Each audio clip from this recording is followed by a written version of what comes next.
I'm Kelly Jennings, CEO of Powerband Solutions. Powerband is a cloud-based provider of auction, inventory, and finance solutions that make buying, selling, and financing vehicles more efficient. Powerband Solutions trades on the TSX Venture Exchange symbol PBX and on the OTCQB symbol PWWPF and on Frankfurt symbol 1ZV. For more information, please visit us at powerbandsolutions.com. Welcome to the Goddard Report. Comments made on the Goddard Report and TalkDigitalNetwork.com are an expression of opinion only. Here is Jin Goddard. My guest is Harvey Oberfeld, a retired but still issue-engaged TV reporter. His blog, Keeping It Real, and you can find his articles at harveyoberfeld.ca. He's speaking to us from Florida. Harvey, welcome back to the show. Yeah, good to be back. Harvey, your last blog is entitled, China Reveals Its Real Nature. What has China shown us?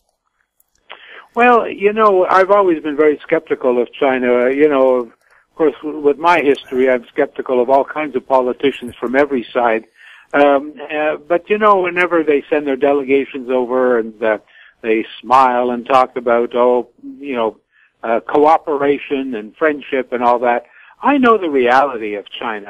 I've been in China, and I follow what goes on in China, and I have not forgotten, as many of our politicians seem to have, and business officials seem to have, I have not forgotten that it's, in 1989, they killed 1,000 of their own people right there in Tiananmen Square, right, in the center of Beijing. So this is the type of regime you're dealing with, and I've been very skeptical about them, and, we have to do business with them, I suppose, but we should never be deceived. And I think the case we have now before us of the two Canadians that have been taken as hostages, just because Canada followed a legal binding treaty they have with the United States and detained somebody when a warrant was issued, shows how the way China's reacted shows us just what they're really all about. And their statements since have not made things better. So I think it's a wake-up call for Canada. Bob Mackin posted an article after interviewing somebody who had been held by the Chinese for a year or two without charge. And he said the Chinese are actually surprised that Canada has been so resilient to their blackmail efforts. Well, China, I think, thinks of Canada as a small country that can be bullied. But the truth is that we sell them about $20 billion worth of annual resources, a lot of it's resources that they need. We import $60 billion worth of goods from China. Now think about that from a business point of view. They need our resources. They want our resources. And they want to sell their products into foreign markets. It's essential for their survival. So we're actually not in a bad stead. And we also happen to be a country that does exist through the rule of law, which is unheard of in China. I mean, they just don't understand how countries can't just manipulate the law as they need to be. As they did with the Canadian who was put on trial for drug smuggling, 2-year process, sentenced to 15 years, and then when it deems them to their advantage, what did they do? They opened up the case again after he'd been sentenced and sentenced him to death. I mean, that's the kind of regime you're dealing with. And, of course, we know domestically things have not gotten better, despite all these things where our politicians go over there and say, well, we brought up human rights. We let them know. China doesn't care. They know that, especially with a lot of our businesses and a lot of our politicians, it's bucks before beliefs that really come into play. And so they just go, yes, yes, yes, thank you very much. But in effect, the human rights in China have gotten worse. They're not better than they used to be. Try to get on the internet when you're there. I mean, try to get on even social media when you're there. Look at the way they treat their own artists, their own, even their lawyers. I mean, if they don't like what their lawyers are doing, they just round them up and send them away, and you never hear from them again. China is one of those brutal regimes that doesn't respect its own people and certainly doesn't respect other countries any more than it does itself. Was there a misguided hope that with free enterprise China would become a democracy? Well, I don't think anybody really expected it would become a democracy. And, I'm not sure we really want it to become a full democracy. A friend of mine who's from China originally, in Vancouver, he said to me, you talk about, liberal democracy and that. It will not work. It's a very tribal nation. You would have absolute chaos if you had a country that big with that many regional interests, ethnic interests, divisions racially, and just among the Chinese groups of themselves. He said it cannot work. You can't have democracy. You would have absolute chaos. So I don't think Canadians and even the Western world really expects China ever to become a full democracy. But I think we have to speak up and hold out hope that they will at least allow some basic rule of law. And as we're seeing now, there is no rule of law, really. People, ask the people, who live, ask the Uyghurs, the Muslims in the north, ask the Tibetans. I mean, ask people whose land the government decides it wants just to put up whatever kind of project it wants. There are no rights. There are no property rights. And if you protest, well, you'll be arrested and taken away, and you won't be seen for years or decades. And never mind habeas corpus; they don't know what that is. So China is really, a very, very brutal dictatorship that we have to be realistic when we deal with them, not to expect any more than what we see. Never mind what they say; we have to judge them by what they do. And this incident we have now with Meng, shows how brutal and how insulting and how aggressive they can be when they feel their ox is gored. Is China's goal to infiltrate and control foreign economies? I think their goal is to do whatever they can around the world to expand Chinese influence and Chinese control. They did a lot of really amazing projects in Africa. They were very generous. They helped out many African countries, but all of a sudden the Africans started to notice that a lot of the workers doing the work were from China. A lot of the workers doing the major projects were from China, and then the governments that were getting this magnanimity from China found themselves all of a sudden beholding to China. Controls of their ports, controls of their industries.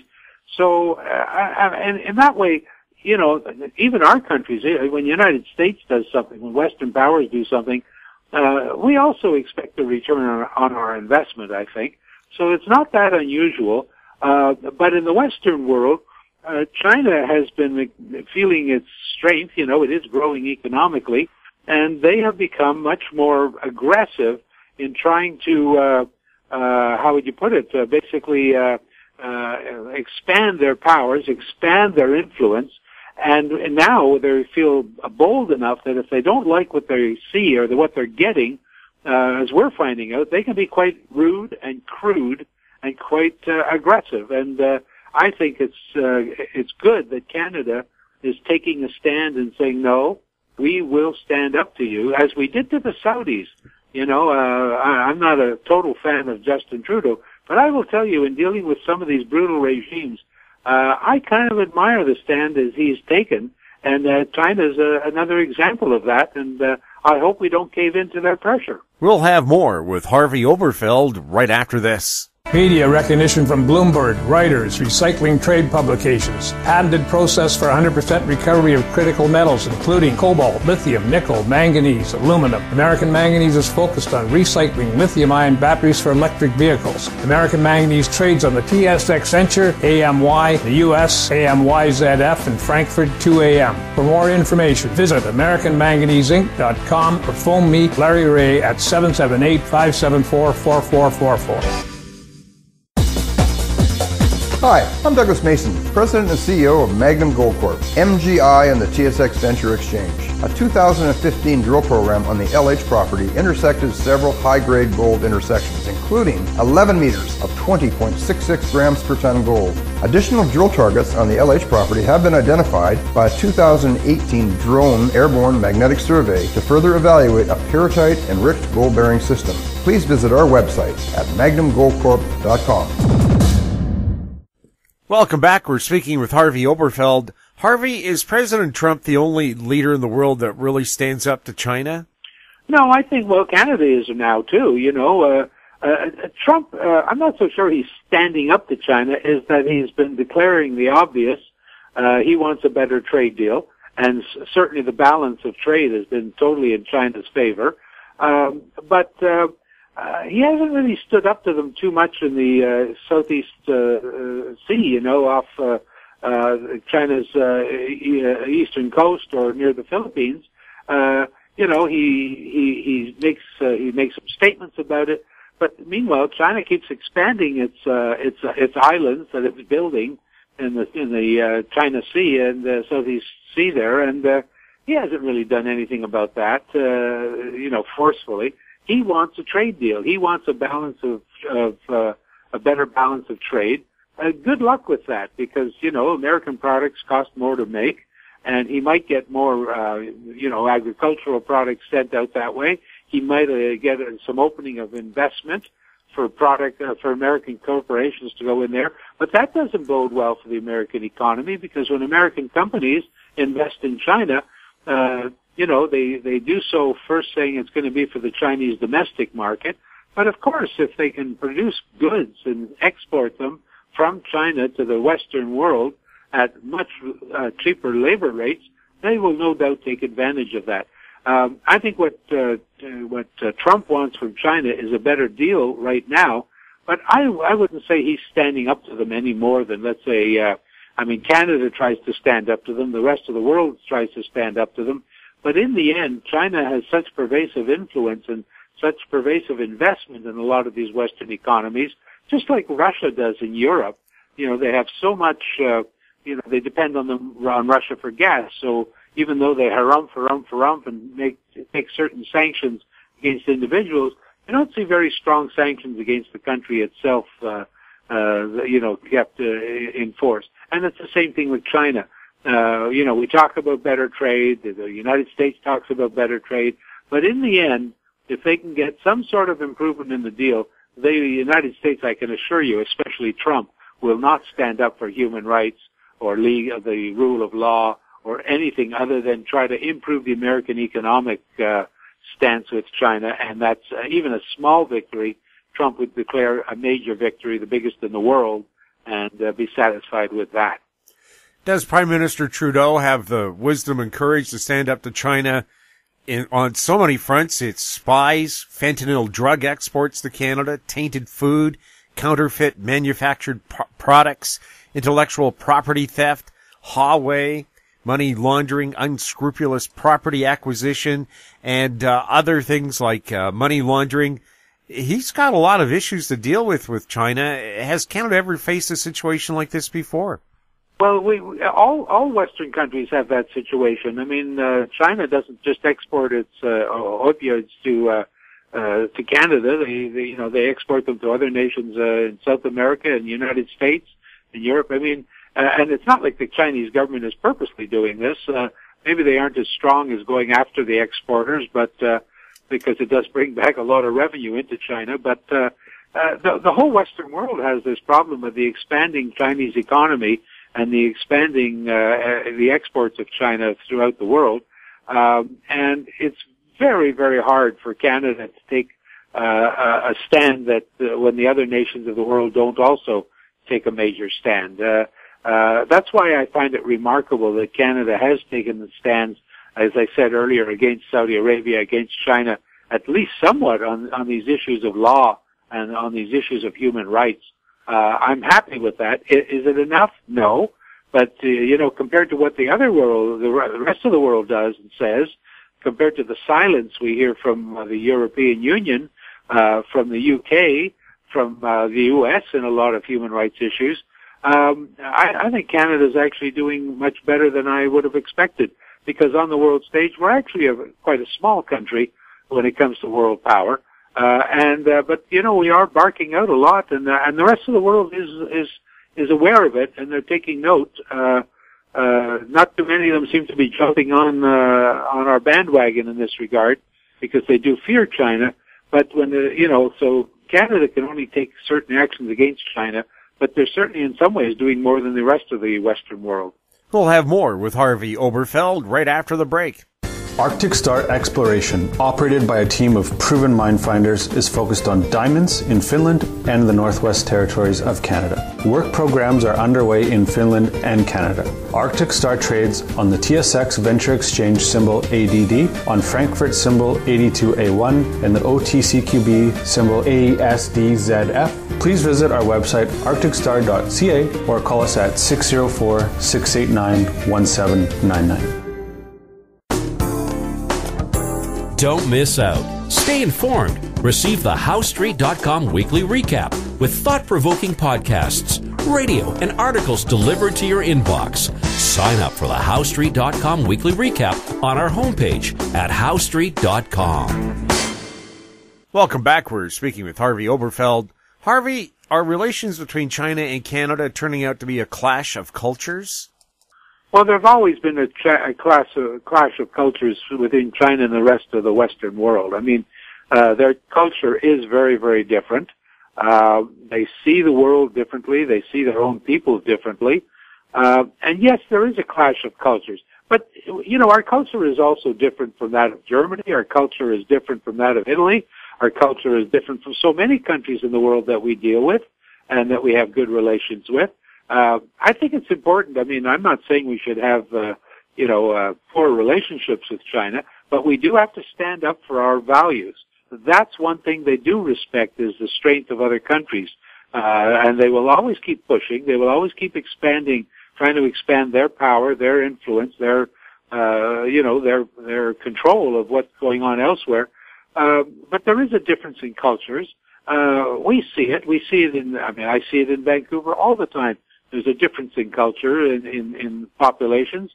And in Canada, it's more pronounced than in the U.S. because we have our multiculturalism, which encourages the individual cultures of people, whereas the United States, it's more of a melting pot. And as soon as you get here, speaking to you from Florida here, the first thing they demand people do is they assimilate, a lot of the people who come here want to assimilate and not be thought of in their ethnic groups, but purely as Americans. Canadians are not like that. Canadians, many of them have adopted this multiculturalism where they're just as proud, and they try to enforce or practice their individual cultures, and we see that all the time. Canadians could argue whether that's good or bad, but the fact of the matter is it's a reality. And the Chinese are just one of the cultures that make up Canada. And, when you compare society in Canada and the United States, I'll tell you, I'll take the Canadian society over what I see down here. So maybe it's not all too bad. But, yes, there are Chinese influences in our society. But there's also, influences from India, from Italy, from Germany. There's all kinds of them, and it's all part of the Canadian makeup. Yeah, it was interesting. The CFL has sweatshirts that they like to wear saying diversity is strength. Yeah, well, I like diversity. I like having some difference in cultures, and I enjoy the different cultures. I certainly enjoy the different foods from the different cultures. But that doesn't mean that you're still not Canadian. I mean, you're still Canadian, and you should be able to accept Canadian values. What I want is that when people do come here, is that they realize Canada is their home, and that Canada must be the country to which they are primarily loyal. They can have their ethnic attachments to their homelands. Everybody does. Even if they've been here 100 years, they still think of themselves back to their homeland. Well, they haven't been there in 100 years, but they still look at it as their homeland sometimes. So there's nothing wrong with that from an emotional or sympathetic or cultural point of view. But you have to follow Canada's laws. You have to adopt Canada's mores, and you have to adopt Canada's way of dealing with things. And as long as people do that, I have no problem with them celebrating their ethnic origins or their racial origins or their religious origins. Is it still safe for Canadians to travel to China? I would say for most Canadians, yes. I think, if you take a tour and you want to go on a cruise on the Yangtze or tour China, I loved the tour I did of China many years ago. It was back in the 80s, 85, I think it was, before it really opened up when, people saw somebody like me, they thought, my God, is that one person? I was quite large. And they wanted to touch my belly because this was a Buddha, and they hadn't even seen white people in some of the places I went. It was really quite different. It's quite changed now. It really is. But it's a fascinating country, and it's a beautiful country. And the people are quite good. You meet people that are educated and that they're very curious about the rest of the world. They don't know everything they should about the rest of the world. It's fine to go there and tour. But I will say this: if you're a journalist or if you're prominent politically, and you happen to be there when something goes awry, or they just don't like certain things you may have written back home or said. In other words, if you are in certain classifications where you would be more susceptible to being detained or anything, you just better hope that nothing happens while you're there, because if they're looking around for somebody, you might be a prime object of their interest. And so it's not something as a journalist I would care to go there on a vacation right now. But I would say for most Canadians, it's still a good country to visit, and it's fascinating to see. Well, Harvey, so many of my friends from News 1130 went to China to work for the national broadcaster, and they said, "Why don't you go, Jim?" And that's exactly the reason why I said, Harvey, I wouldn't go, because I have a mouth that tends to say things before I even think. Well, when I was in, like I say, this was. No, it had to be after. It must have been in 92. I'm trying to think. 85, I think, was when I was at Russia. In 92, because in 92, 93, I went to China. And I asked the tour guide when we were in Tiananmen Square, how many people did they kill here? I was with a group of Canadians and Canadian tour, and she said none of them. Nobody died. There were some agitators who were wounded, but none of them died. And I knew that wasn't true. And throughout the tour of China, we were accompanied by two young university types who squired us around from city to city. And then in each city, we had the local guide who came aboard and gave us the tour of that city. And the local guide said nobody had been killed there. So later on, when I was standing around at an opportune time, I said to the two university types, clearly from a sophisticated background, just being allowed to accompany Western tourists told you they certainly were people of substance. And I said to them, we know people died. We know what happened here. And in Vancouver, we have a goddess of freedom. And when I said that, their eyes lit up and they said to me, you know goddess of freedom? I said, I know goddess of freedom. We have one at our university, at the University of British Columbia. Well, from that point on, whenever they could get me alone, they kept asking me questions about what we know and what happened, and they said to me, many people were killed. So, but for the rest of the tour, they couldn't wait to talk to me and ask me about what we know and what was going on. And they were telling me how it was now illegal for more than 10 people on campus, 10 people to get together in a group, even to practice their English. They used to have something called English Corner, and you could no longer do that because more than 10 people in any situation was considered almost subversive. So I was well aware of what the reality of China was, and it's still worth seeing, but I was just happy, and of course they knew I was a journalist. I was just happy that while I was there, Canada didn't seize anybody, even for legitimate reasons, in our country at the time. Harvey, thank you so much for chatting with us. You're welcome. I've been speaking with Harvey Oberfeld.